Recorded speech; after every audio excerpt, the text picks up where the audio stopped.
بسم الله الرحمن الرحيم. اللهم صل على محمد وآل محمد. شلونكم؟ شلون أحوالكم متابعيني يا أجمل متابعين؟ واعذروني على التقصير وياكم. السلام عليكم متابعيني، شلونكم؟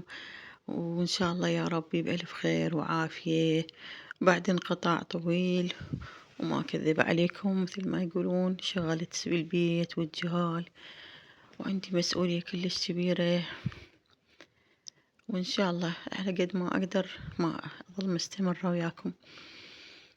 بس أريد منكم المتابعة واللايك والاشتراك. هنا عندنا تصور طبعا مقتطفات بسيطة من زيارة الإمام الكاظم سلام الله عليه. عندي هنا الدولمة مثل ما تشوفون. حشوة الدولمة أنا خليتها لكم قبل فترة. سوينا دولمة بصل سلق، خليت جزر بالقاعية مثل ما تشوفون. هنا عندي صار الليل طبعا نقعت لبلبي، كنت منقعته قبلها بيوم وبمي حار، وخليت وياه بصل أخضر يصير طعمه كلش طيب، يعني أطيب هواي من الكراث. جربته يعني، خليت وياه شوية كزبرة إذا عندكم خضرة، وإذا ما عندكم عادي بس بصل أخضر، بس يصير كلش طيب. طبعا بدت العطلة، وأول ما بدينا إحنا بالتنظيف نظفنا سيراميك المطبخ ولمعناه، وصار طبعا يلمع لمع.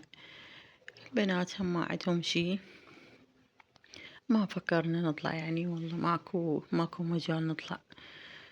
هنا بدينا ننظف، غسلنا الفرش، غسلنا المدات، تقريبا البيت كله يعني نظفناه تنظيف عميق مثل ما يقولون، حتى واحد يرتاح بعد بقية العطلة قاعدين يعني ما عندنا شي.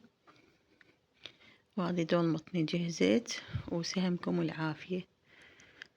هاي عندي طبعا زيارة، طلعنا بالليل، وصلنا الفجر في بغداد. عالجسر طبعا مشينا مشي، أنا كل سنة أمشي والحمد لله والشكر، يعني هذه نعمة فضيلة من رب العالمين. وأزور الإمام الكاظم وأندعي وأطلب حاجتي، وأندعي لكل من يعني يخصني أو كل المؤمنين. هذه هنا عندنا سويت بيتزا يوم ثاني، سويناها عشاء مال هوت دوغ أو النقانق، هم كلش طيبة صارت. وهذه طبعا غدا سوينا تبسي.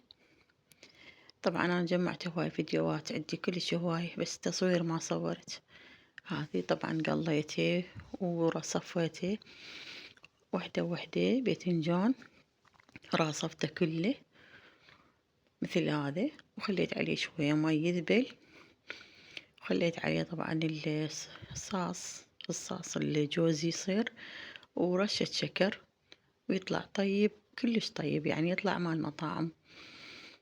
وعندي هذا ليمون حلقات، وبوتيتا حلقات، وقليت بصل حلقات، وطعمه طبعا كلش طيب.